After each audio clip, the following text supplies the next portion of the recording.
I was planning to murder him. Are you sorry that this happened today? No, I'm not.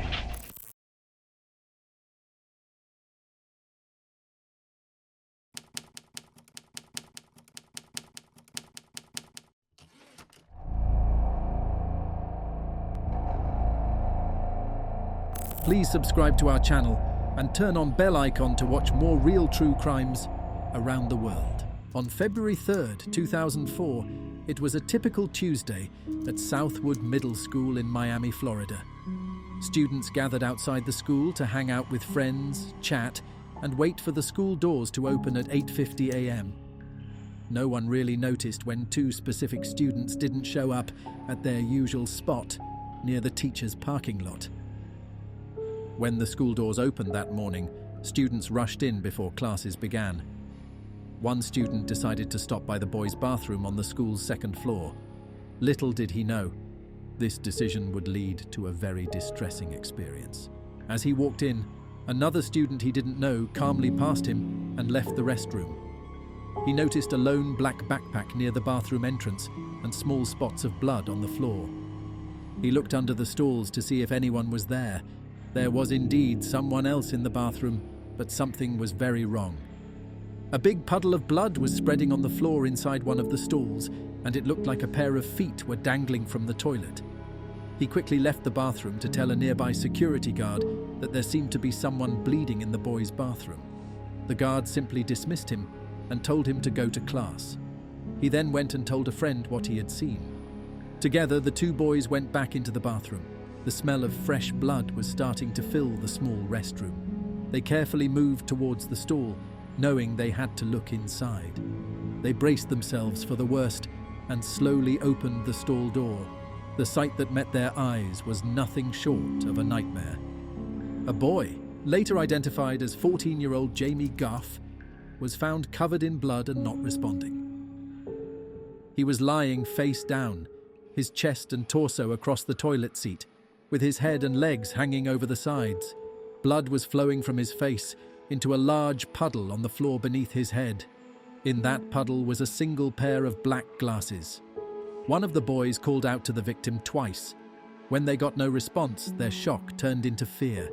The two boys ran out of the bathroom and found the security guard in the hallway.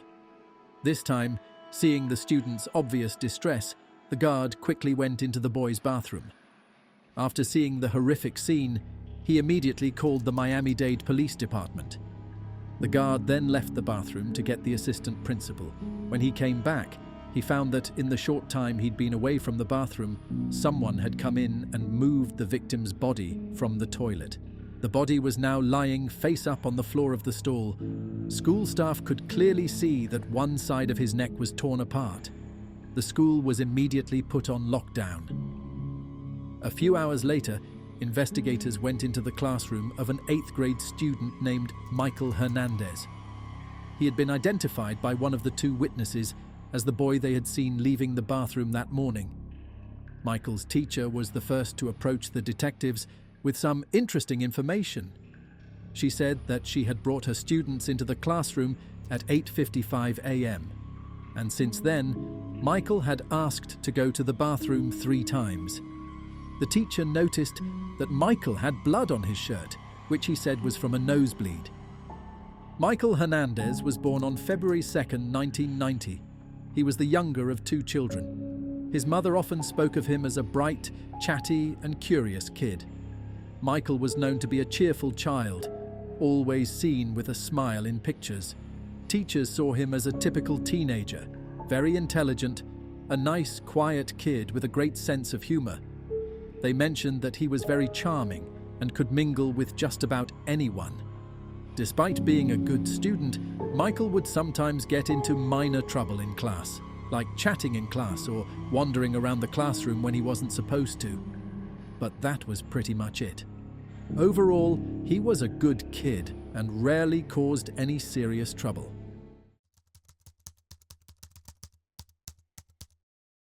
Police took Michael to a different room and questioned him about his whereabouts during the ordeal and asked about the blood on his shirt after they found no wounds on him that he could be bleeding from. Michael quickly changed his story and said that he went to the bathroom and found a student. He doesn't know who told him about a kid bleeding inside a stall. And when Michael kneeled down to look, the blood on the ground got on his shirt. The police were still not sure, so they checked his bag. To their surprise, Michael didn't just have books and clothes in there. There were plastic gloves inside that were covered in blood. This was when they asked Michael to come down to the station with them, and he didn't resist. During the interrogation, police would discover the true character of Michael Hernandez, and they had no idea that inside this 14-year-old hidden evil that they would find hard to explain. The chilling interrogation footage would be proof of just how twisted Michael had become. The police started with formality questions, and he responded clearly and politely, with no signs of what was hidden behind his eyes. The officer continues to make conversation, asking about his grades, and Michael seems keen to talk about them, along the way forming a rapport with the officer.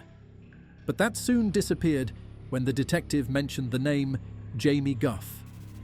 Michael tells the detective that Jamie is his friend, and as he talked about his day, Michael told the detective that he had been hanging out with Jamie Goff and Andre Martin the day of the incident. Due to the request of Michael, he and Jamie had gotten to school at 8:30, which was 20 minutes earlier than when it would open. And when the detective asked him the reason behind Michael asking to meet early, the response was not what anyone expected. Why did you make the suggestion to Jamie to go inside the school today? I was planning to murder him. Answering the question just as he answered the one about his school or his name. With no sense of remorse or empathy, he admitted that he was planning to murder his friend that morning. The detective keeps probing and asking about the plan Michael had drawn up, and Michael just spills everything, talking with the same unchanged tone of voice. He told the detective that he wanted to take Jamie to the second-floor bathroom, into the handicap stall, because it had more room for him to commit the heinous act. So I got him into the stall, and I told him to turn around because I wanted it to be a surprise. Before that, put on the gloves. He saw me put on the gloves, and I said all that. Oh, you're going too fast. And I said, Michael had put on the gloves before that and talked at a faster pace, almost like he had been itching to talk to someone about it and feeling glad that he finally has an ear to tell all of it to. He had lied to his mother so that she could buy him the latex gloves, saying that he needed them for science class. When the police took a closer look at his bag, they found a hidden compartment made by Michael himself by cutting a slit and attaching Velcro on it. Inside the compartment, they found the knife he used to kill his friend. This shows that Michael had planned this out in advance, and he had planned this out in meticulous detail, accounting for every possibility, even his bag being searched. As the detective asked more questions, Michael started describing the way he murdered his friend. I was talking to him and I told him, all right, now, I have to put my hand over your mouth. During this, Michael had already had his knife in his hand that he kept in his jacket pocket. The detective is astonished by how nonchalantly Michael is talking about the murder. There was no need for the detective to use interrogation techniques because Michael was giving up the information, not just willingly, but also quite excitedly. But it wasn't just slitting his throat. Jamie had been stabbed in his neck about 40 times. And by the way he was describing it, Michael didn't do this out of any sort of anger or disdain. The 14-year-old was in complete control of his actions and did everything while being fully conscious. Did he put up a struggle? Yes, he did.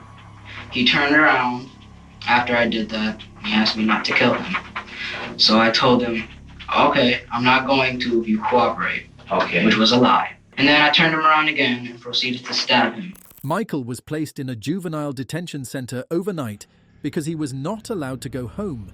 His parents would get a call as well, saying that they will have to pay $2 a day for his food and boarding while he stayed in the center. Are you sorry that this happened today? No, I'm not. In his backpack, Michael had a journal.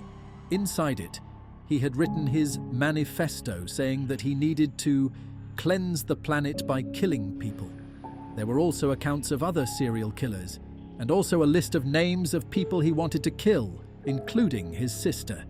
Hernandez was subsequently arrested on February 4th, 2004, 2 days after the murder. Hernandez's trial began in January 2008. Hernandez's mental state and motive were subjects of considerable interest during the trial. Some experts testified that he exhibited signs of personality disorders and psychopathic traits. His fascination with serial killers and violence raised questions about the influence of media and the role it may have played in shaping his behavior. The prosecution presented evidence, including Hernandez's journal entries detailing his violent fantasies and admiration for serial killers. The defense argued that Hernandez suffered from mental illness and should be held not criminally responsible. However, the jury found him guilty of first-degree murder, and he was sentenced to life in prison without the possibility of parole. The case of Michael Hernandez drew attention to the issue of juvenile justice and the appropriate punishment for young offenders who commit heinous crimes. It sparked debates about the capacity for rehabilitation and the balance between holding individuals accountable for their actions and considering their age and potential for change. Hernandez was sentenced to life in prison after he killed 14-year-old Jamie Guff at Southwood Middle School. Hernandez died on April 29, 2021, while serving his time at Columbia Correctional Facility. His cause of death was listed as cardiac dysrhythmia attributed to morbid obesity.